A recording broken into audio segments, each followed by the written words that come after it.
Hey, what's up? I'm Josh. Schiit sent this out for a review. They're not paying or asking me to say anything. All thoughts and opinions are my own, of course. Now, in a very interesting corner of the market, which is the subset of audiophiles who are also gamers, I think as audiophiles start getting younger and younger, we're seeing that crossover grow and grow. That market is actually surprisingly big right now, where you have that level of crossover, which is a great thing. Now that's where you start seeing products like this being very effective, that slightly younger gamer audiophile. And that's exactly who I think I am, and I think a lot of people who follow me are sort of in that niche. Now the Hel is a design that I have personally liked a lot from its inception. It's sort of a bigger, fuller, a little bit more filled out, a little bit more feature-rich version of the Fola. Now this is the 2E. We've reviewed the 1 in the past, and I want to go over some of the build components and some of the new revisions that they've made to the 2E. The chassis is pretty standard for a Schiit product, so pretty decent for its given price range. This is USB powered, and they've updated to USB-C, so thank you very much for that.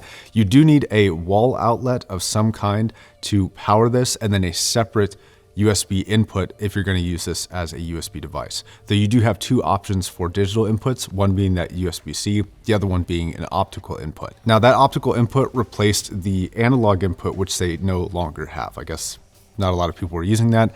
Honestly, if you're using this as a gaming device, that's not really that surprising. This also has a pre-out that is an automatic switch, not a physical one. So when you plug in headphones, it will play out the headphones and stop playing out the pre-outs at the back. And then when you unplug the headphones, it starts playing out the pre-outs again.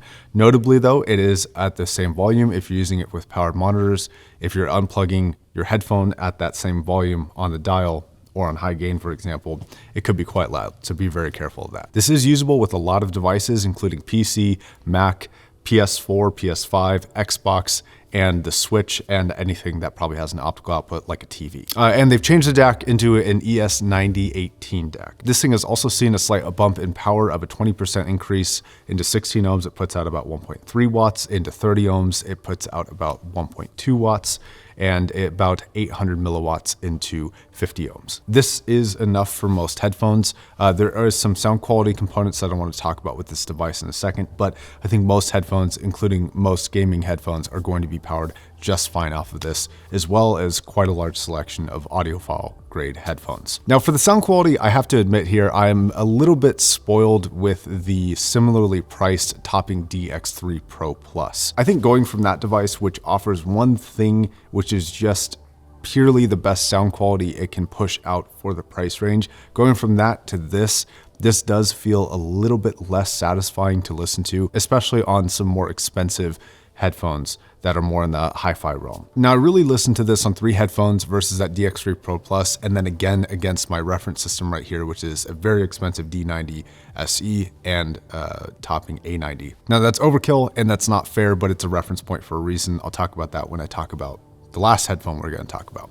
The first headphone that I tried is going to be, I think, what this is probably going to be used with the most of any headphone out there, which is probably going to be the HD6XX. This combination is honestly really fantastic. One of the things I did notice about the sound signature is that it is relatively collapsed compared to the DX3 Pro Plus for its sound staging. It's just a little bit more kind of center focused. I think with the 6XX, the reason why this works out just fine is because the headphone already does that itself. When you listen to it, it really has that collapsed soundstage. Now, when you listen to another Sennheiser headphone about the same price, but for a different purpose, which is the PC38X, which is a gaming headphone, which has really good soundstage, I didn't feel like this hurt that headphone soundstage and potential gaming performance at all. I liked the performance of this thing pretty much all around for the 38X and the 6XX. I felt like the tonality was great. I felt like the dynamics of the device were proper and the power was sufficient for the 6XX. I also tried a higher end Celeste, which is about $1,000, and it's a closed back headphone that's relatively sensitive.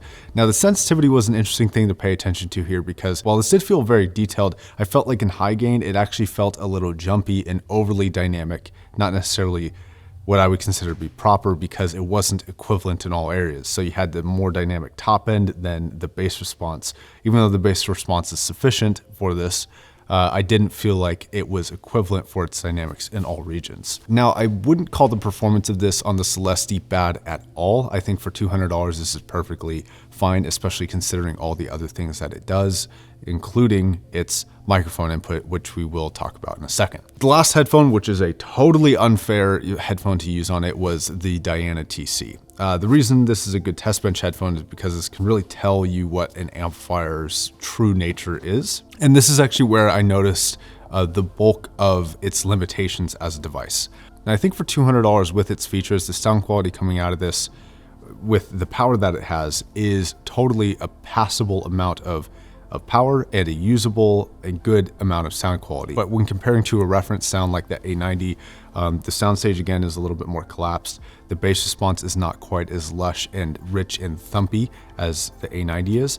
And I felt like the Hel was a little bit shouty and a little bit glary compared to the reference A90. Now again, that is an unfair comparison, but if you are marketing towards audiophiles, you need to be able to see how you compete against some other potential audiophile gear to see if it will replace that gear. And if you already have reference amplifiers like this, I don't think that this is exactly a replacement. I wouldn't get this expecting to replace that sound quality in its totality. This leads me into the alternatives. If you just need a headphone output and you don't need the microphone inputs or some of the features that this does have, I would get the Topping DX3 Pro Plus. That's just my recommendation here. Now, there are other audio interfaces that have both a headphone output and a microphone input, but this one has an advantage over a lot of those, being basically just a lot more powerful than a lot of the other offerings on the market, including Schiit's own Fola. Now, I'm gonna do a mic test after the conclusion, but I do want to touch on the microphone input itself. This does have a gain knob for its microphone input, and that again is passed through the digital outputs in the back. This actually has a surprising amount of gain, so for low sensitivity microphones, I think this is going to work very, very well. That being said, it's totally passable enough for Slack or Discord calls, or even some lightweight voice recordings, but it's not going to replace a full-scale like audio interface if you need a professional sound with like an XLR microphone and stuff like that, obviously. But for general day-to-day use, it's totally fine, I think, especially with how efficient it is being in the same device. Now, my conclusion here is that Schiit has mostly been hits and very, very few misses, especially in the budget category of amplifiers. This, I think, is a very good iteration of a product. It didn't increase in price, which is great, but they added and changed some features depending on user feedback. For example, the addition of USB-C. Love to see that. So not only do I want to commend Schiit for listening to its users, but also just providing a good value product. Now, the Hel has always been good. I think the market for pure amplifiers, for just headphone amplifiers, is getting extremely competitive, so it's hard to keep up on just that front. But considering all the other features that this has, I still think that this is definitely worth it. Okay, now to the microphone test. I'll let you come to your own conclusions. I'll also be using a PC3-8X in a second. What's up, guys? So let me tell you about some future videos while I'm giving you this microphone test. This is the H3X. This is a new, very cheap headphone from Drop, actually. I'm going to be reviewing this in a future video. This is not a sponsored ad.